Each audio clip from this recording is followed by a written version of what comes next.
Welcome to the Belonging Project podcast. This is a space for honest and curious conversations about work, identity, and belonging, grounded in ordinary life and working parenthood. Here we talk about career transitions, leadership, confidence, and the quieter questions that surface when life gets fuller and work still matters. I'm Parental, a career transition and leadership coach. I work with parents of young children who want to grow at work without pretending life hasn't changed. If you're navigating change and looking for clarity, steadiness, or simply reassurance that you're not alone, you're in the right place.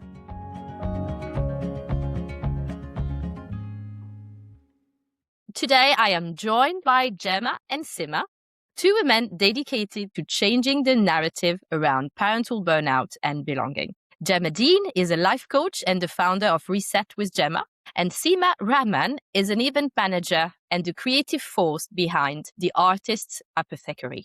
Together, they co-founded the Mindful Parent Hub, where they combine well-being education with art therapy to help parents move from isolation to a true sense of belonging. Gemma, Sima, welcome to the show. Thank you. Thank you for that lovely introduction. What is, in your view, one perfect parent myth that you've personally debunked recently? Things like mum can't manage everything. Society and we as mums put a lot of pressure on ourselves and feel like we have so much to do, it's endless, and we're just about surviving, but we're also not doing a great job. And then there's that whole kind of, we're failing, but in actual fact, we're not failing, we're doing fantastic. We just have taken on way too much and we just need to manage it better. So I would say that's one of the things we've debunked in our workshops, haven't we, Gemma? Yeah. I think also it's the answer, like self-care is the answer to everything. It's not. I mean, it is important. You can't just go to the spa and have a day and that's going to fix you. What's important is actually doing small habits, stacking. It's a change. There isn't, it's not just getting a balance. It's making those small changes into your everyday life that will help you go on for the future. So yeah, all this talk about self-care seems like the magic fix. Is actually, there's a lot more work to put in.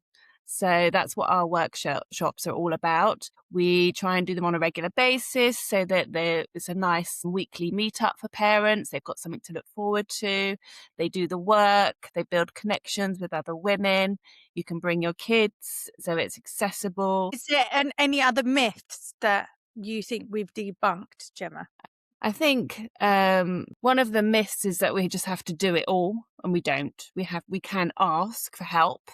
I think that we just there is a myth that we have to just get on with it, and there are other options out there. That's why we created these workshops. One of the things that when I was going through parental burnout and just having two kids, I was in denial that I was living this perfect life being a mum, and I wasn't. So there wasn't any support. So that's why I think our workshops are important. Yeah, we don't have to just get on with it. I think often it is still perceived as being a weakness, right? It's being a weakness. Asking for help means you're not managing, or you haven't it all figured out, but actually it can be a tool to support you in your own parenting journey. Yeah, thank you. I'm sure this will resonate. This myth will resonate with many. Right, Gemma, before we look back, perhaps we can look at where you're now. So you're a life coach. You're focusing on resetting. Mm-hmm. And your passion is to support parents who feel isolated or unhappy. Could you tell us a little bit about what does resetting mean to you and in your work? So it's about allowing space, booking that time in, whether it's 90 minutes one-to-one coaching or a 90 minutes workshop, or even just booking some time in your own calendar on your own to do the work. Because so often I feel like my life sometimes is 100 miles an hour, always looking forward, always on the go. but it's important to stop and actually enjoy motherhood. Mm. We often, sometimes I forget that, we're always doing these things, but we have to take a moment to enjoy these times with our children. So resetting for me, I do a lot of work with parents who feel lost after motherhood, who don't know what their place anymore, or because their life has changed so much and their life is taken up so much with their children and their families, they have not put themselves on the list and their wants and needs are at the bottom. And unfortunately, once that happens and time takes its toll, you do become unhappy, you do lose a sense of yourself. So resetting is about booking that time in for yourself and whatever work you need to do to help you navigate to get from A to B, that's the time to do it, with some guidance, obviously. And I sense there is quite some empathy here and compassion as you talk about this. And I know you've experienced parental burnout yourself, haven't you? And you've experienced a major life transition as well after the birth of your third child. Mm-hmm. For those listening, perhaps who are in the thick of it, in the thick of feeling burned out, and perhaps they don't have the words to put on the feeling just yet, would it be okay to share what it looked like or felt like for you? Yeah. I mean, I didn't even know I was in parental burnout until a year and a half later. I'd never heard of the term parental burnout until I was writing a piece for work about burnout. And I came across the term and I read all of the symptoms and I instantly knew that that was where I was a year and a half ago. So what did that look like for me? I was just surviving. I was going through the motions of parenting, getting the children fed, dressed, off to school. But there was no joy. There was no happiness. I could not connect with my kids. I just wanted, sometimes, not ashamed to say, but sometimes I just felt like running away because I had a lot of pressure on me. There was a big lifestyle change when I went through a separation. My life had dramatically changed. And I was at that time, for a short time, the main sole childcare giver to my children. There wasn't a lot of support. And in the beginning, I was ashamed to ask for help or to tell anybody about my situation because of the shame, really. It took me a while to get help. How I felt in the body was numb. I was not eating very well, not looking after myself. I was exhausted and mentally exhausted, but at night I couldn't sleep because I had all of these anxiety, racing thoughts. So it really does show up in sort of every aspect of your life, but you can still continue to function to caregive your children because, like I said, I just felt like I was going through the motions. I did the job, but this wasn't the mother that I wanted to be. Was there a turning point? I know you've mentioned you realized you were in burnout 1 year later. What helped you get out of it? Was there a specific turning point? I knew I needed some support or help, and I was looking for a counsellor initially. And I came across a life coach, and I'd never heard of life coaching before, but something about her bio resonated with me. And I booked a call, and just having that first call, which was very emotional, and I don't think I got anything out, but knowing that I had somebody that I could speak to every week or every 2 weeks, who guided me through the next year and a half of my life, which was going to be very tricky to navigate, lots of changes, how to look after myself. I was on maternity leave at the time, and then navigating how to go back to work, knowing that I've got somebody who's going to challenge me and we can discuss all of the options. Sometimes when you're in burnout, you don't know you're in burnout because, it's very hard to think functionally and straight, Like I said, you're just going through the motions. You want someone to sort of click your fingers and say, hey, how are you feeling? And what's going on, with somebody like guiding you through and challenging you and making you look at all the options that are available, then you can start to work out the next steps, the clear decisions that you're going to make. And it sits well with you because you're not doing it on your own. Yeah, yeah, yeah, yeah. So it sounds like that was a bit of a healing journey, right? It was. I did a lot of Yeah. work on Yeah. myself. It was the hardest point in my life, but I'm so glad I've come through it, because now I realize that I wasn't really happy. I was living this life of denial even before I had my third. I was sort of dipping in and out of burnout, working 4 days a week before that. And now one of my family values is well-being for my 3 children. We're looking at how to keep healthy, making sure that mummy gets a rest. I'm making sure that I book my time in for me so that I can show up for my children and connect with them on their level. So there's a system in place. There is for a you system now, yes. to look after yourself. Yeah. Yeah. Yeah. And it's so hard, I think, when we become parents to, especially in the early years, to prioritize ourselves, right? Because everything is about this immediate needs, sometimes physical needs. There's a hug that needs to be given. There's, tears that needs to be wiped and other things that need to be wiped.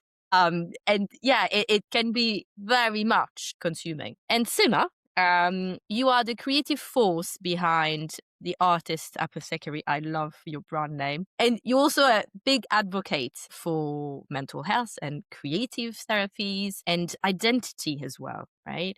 And you've been open about the challenge of returning to professional life for you after a long career break. Could you take us a little bit back, perhaps, with you in that moment? How was it to experience that coming back? I think I was always, as a freelancer, I was always doing a bit of work. So it felt like I never completely went away or left a career or a job or went fully on mat leave. But it took me a while to kind of push myself to do more with what I was already doing and come off. I feel like I've been on a break mode for so long with the kids, and I wanted to give myself that time to enjoy them growing up because it goes so fast. Like with the first one, I remember quite well. With the second one, I feel like it went really quickly because you've got 2. And I have little regrets there when I look back at photos and I think, gosh, she was so cute, but I didn't, inhale it all in and enjoy every second. And I think as mums, we need to be reminded to do that as well, to just enjoy and stop complaining and moaning and just enjoy that because we will regret it. But yeah, so for me, coming back to work, I guess it was a gradual transition over the past 3 years. And it's been hard where you work for yourself, you do everything yourself. Every job title is you. And then you suffer with like imposter syndrome. So, and I feel like a lot of mums get this because you're out of it for so long, out of that whole career kind of work mode. And then when you come back and you're meeting new people and you're trying to get people to believe in you, the work you do and trust in you, it's hard to feel like you belong back in that kind of area. But to believe in yourself first, and then people can believe in you, but it's hard to get there. So that's been my journey. I think I've worked really hard the past year.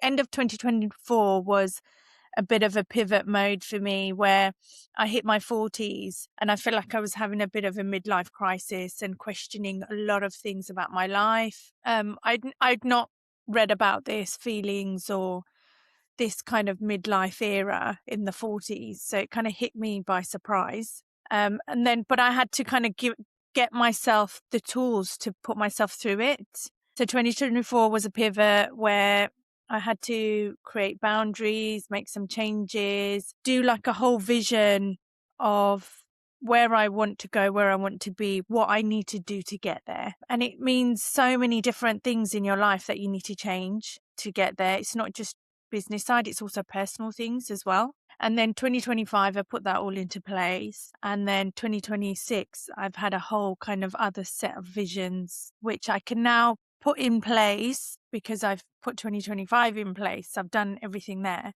So that's been my journey. I guess I feel like it's taken me a while to get here, but then maybe now is the right time. Maybe I'm at a place where it was meant to happen at this time. Yeah. And I'm getting a feeling that things are clicking for you now. It's like they're falling into the place where they were meant to be. Yeah. Creative therapies. Could you tell us a little bit about what it means? What types of intervention or therapies are we talking about, and what draw you perhaps to them? I have always intrinsically been a hugely creative person. From every aspect of my life, I've been really, really creative. And I didn't realize this about myself until like late within my teens, early 20s. And I think growing up, I always felt a bit different in that sense, where culturally as well, I was a bit different. I dressed a bit different. I had like an eclectic bunch of different groups of friends. So it wasn't just one set of people that I gravitated to. They were just different age groups, different backgrounds, all kind. So that's shaped me massively as who I am as well, and probably added to my creativeness. But I've like been part of so many different types of projects because of this creative side that I have, and because it takes over everything that I do. And I guess going through the journey I've been through, like I was diagnosed with, after I had my children, I had a lot of trauma resurface from my childhood, and I was diagnosed with childhood trauma and depression. And I wanted to beat that. I didn't want those labels. And I feel like creativity helped me a lot. That kind of whole journey of working on myself in a creative way. And it's not just through art. There's so many different aspects of being creative and living a creative life. I've written about it on my website, a couple of pieces on there, just to kind of give a breakdown of how you could live that kind of artistic, creative, healing kind of life. And where I believe in it so much through, like, my dad suffers from schizophrenia, and he's been on different types of medication all his life. And it's been horrible to see the side effects. Also, just kind of the feeling of him being pumped full of medication and just going through the motions. And I truly, truly believe that when you look into alternative therapies, before you go down that kind of black hole of no return, that you can save yourself, but you have to put the work in, and you have to make that decision to make that change before, because depression, once it takes over, it's hard to come back from it, where you can't help yourself. So yeah, before you get there, if you feel like you need a bit of help, get that help, because I feel like we all need a bit of therapy, and that stigma against saying, I'm getting help at the moment, I'm getting counseling, or I'm talking to someone, like that really needs to kind of be shaken off. Yeah. I remember a friend, I was saying to her, oh yeah, I'm getting counseling. And a friend of mine said, I'm so sorry to hear that. I said, but why are you sorry? Why does it need to be a Negative. sorry issue? Like it's wow, that's amazing. Yeah. I'm so glad you've taken that step, like well done kind of thing. That's how it should be celebrated, because I feel like we all need a bit of help in some way or another, whichever kind of format it's in, just to kind of keep us ticking along on the right side of sanity, especially in the world we live in now. Did I just digress on what we're talking about? No. I think you answered the question. Yeah. What types of intervention do you help people with through your work at the Artists Apothecary? So I work with people of all different age groups. I started off doing craft clubs in lockdown for kids. So one of the reasons I have a hoard of crafts and stationery, and I already had an online retail shop. So I thought, why don't I design some craft clubs, put it online, and the kids who want that social interaction can buy the pack, join on Zoom. Mind you, I was doing this from my kitchen table. My kids get to have that social interaction. And so do these other kids. And they do it in such a creative way where the packs can then still be used again and again while they're stuck at home with nothing else to do. And some of it was curriculum based, where I was teaching at home a lot of the subjects with the kids, and their dad he took over 2 areas and I took over the rest. And I became a teacher, basically, an unpaid teacher. I couldn't recognize myself. I was planning like classes the night before and doing timetables and schedules and all that kind of stuff. So yeah, these craft clubs started, and it was such a kind of great idea for lockdown. It was great for my kids, great for these other kids. When the sessions ended in lockdown, the kids who didn't live locally, because they became after school clubs and the local kids joined, but the ones that couldn't join, because we had people join from like Manchester and Bristol and stuff, and they sent me gifts in the post, like books, art books and things like that. It was so sweet. It was really nice. And it just made me realize how much of an effect things like this can have. I then wanted to move into like art therapy style workshops for adults, but I didn't have the accreditation for it. So I did 2 levels in talking therapy, so I could incorporate my art experience with the talking therapy levels that I trained in, and with also the extensive like CBT counselling sessions that I'd had myself. I wanted to use my own healing journey and how that changed my life around, incorporate my experience in so many different aspects into these workshops. So hence how Mindful Parent Hub has come along, and the other sessions that now I want to design them to have an online format so I can do modules online as well, and then anyone can have access to the work that I do. But yeah, it's such a big, like 2026 is now there's a whole renaissance kind of trend comeback. So something that I've been preaching about since lockdown has now become a trend.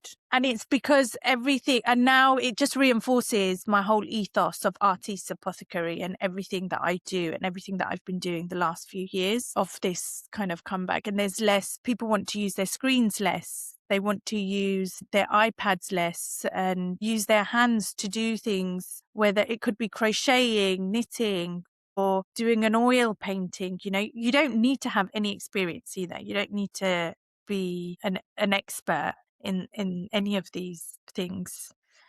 So yeah, it's a very powerful kind of area to be in, I feel like, and it's not. Yeah, it should be recognized a lot more. And yeah, there's also the other reason why it's becoming such a trend now is less and less people are going to the clubs, less and less people are drinking as well, because they know people are trying to be more mindful, more healthier with their lifestyles. And the lifestyle we used to have back in the day, it's not sustainable, and we have more education around it as well now. Clubs are also closing down, so people are looking for other things to do instead of nights out. So things like sip and paint, where you might have a glass of wine and do and then you have people to talk to as well. Coming out of lockdown, I feel like a lot of us lost the social aspect of our life, and connecting with others. And connecting with others is so important for our mental health. A lot of us lost that, and we're having to kind of retrain society and ourselves back into that. And one of the ways to do that is through art therapy and art activities, creative activities, where you do it in groups and you connect with people that you haven't met before, and you get talking. And yeah, I love the sip and paint, type of format. Yeah, joining in a group class or a creative activity of some sort, where there's a group and there's that kind of community connection element, and also something that brings you together. Yeah, I find it quite, to me, that's, self-care, I guess. yeah, But also it very much nourishes my own inspiration, my own creativity, that then I can bring into my work, or I can think of other stuff. Yeah. Thank you for being here. I hope you're enjoying today's episode. If you want to hear more about this topic, join me on LinkedIn at linkedin.com/in/Fiorenza, FIORENZA-Rossini ROSSINI. So how did you two cross paths? Tell me about that.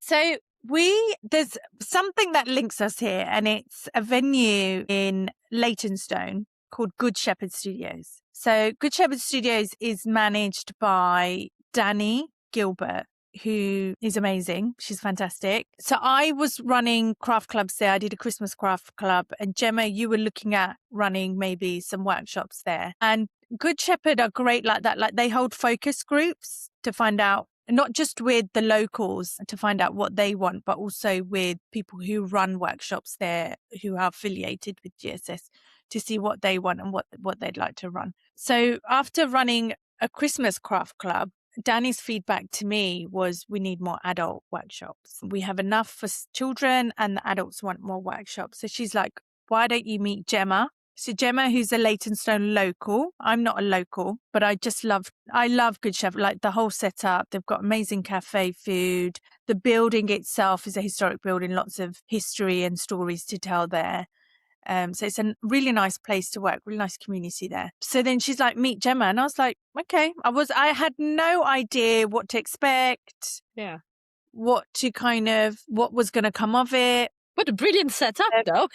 Yeah, like, do you know, I look back and I think, what made me even agree to meeting? No offense to Gemma. No, none whatsoever. But like, it's not something you would normally do. Be like, oh, meet this person. And you just go meet that person, right? When you don't know anything about them. So we met, and automatically, I feel like we just knew what we were going to do. I don't know how. It was like an epiphany that kind of just came about and kind of linked everything together. And just there and then, we put the workshops, like the basis, the foundations of our workshops together. And then we went away and we were like really excited. You know, we were throwing ideas around on our emails and thinking up names and stuff. And we'd already scheduled another meeting to finalize things. So we had another meeting and everything was designed. All the workshops were in place. And then we booked Good Shepherd Studios for our workshops, and we've run 2 series and we're running our 3rd in April. So yeah, it's worked out so well, where I don't think we even realized ourselves what we'd put together until we ran the workshops and realized how much of a change we were making to these parents. There was one parent that came back and redid the whole series. Amazing. Which was fantastic. And because Gemma does an assessment at the beginning for each parent that books in at the beginning of the sessions, just to give people an idea where they are. And it just creates a graph of every different parts of your life and where you're at. Gives you like a pictorial kind of view. You kind of absorb it easier, and it gives you a better idea of where you're at. So it was great for this one parent. I mean, we're still in touch with her today. She's amazing.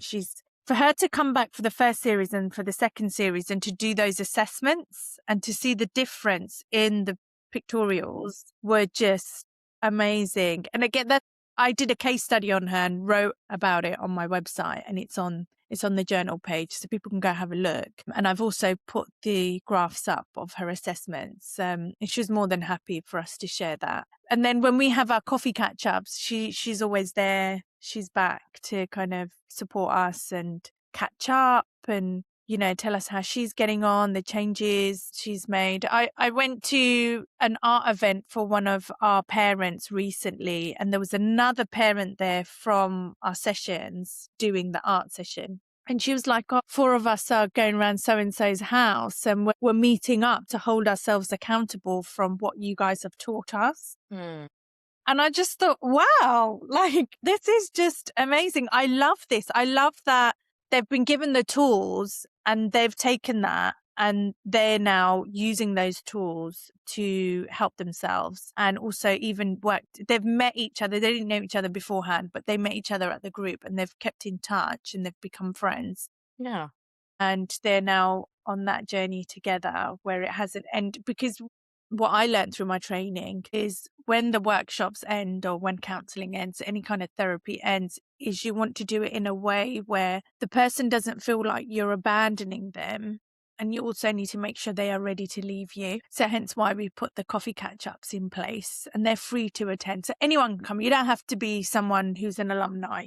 You can come to these sessions and meet the other parents, and also just meet us and get to know us. But it gives the parents that sense of belonging with us as well. That kind of, oh, this isn't the last time I'm going to see them. I will see them again. We also have and we started our little WhatsApp community, haven't we? Yeah. That's growing as Still well. have, yeah, Which which is growing, and we want people to share their wins.